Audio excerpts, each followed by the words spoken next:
going on up there?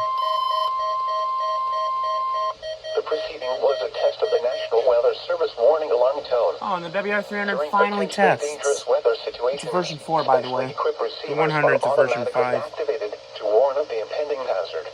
100's Tests of these receivers by this system are normally conducted by the National Weather Service every Wednesday between 11 a.m. and noon. When there is the threat of or existing severe weather in the area on Wednesday, the test is postponed until the next available good weather day. The warning alarm, transmitted over National Weather Service radio stations in north central and northeast Illinois, will be activated for watches and or warnings, affecting all counties in north central and northeast Illinois, as well as counties in far northwest Indiana.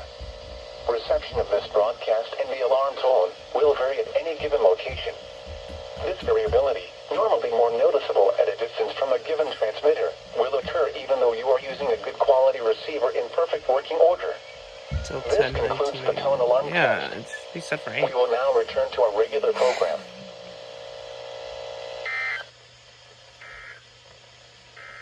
Oh yeah, turn yourself off, motherfucking WX167 or 268 if you're like VistaSirens.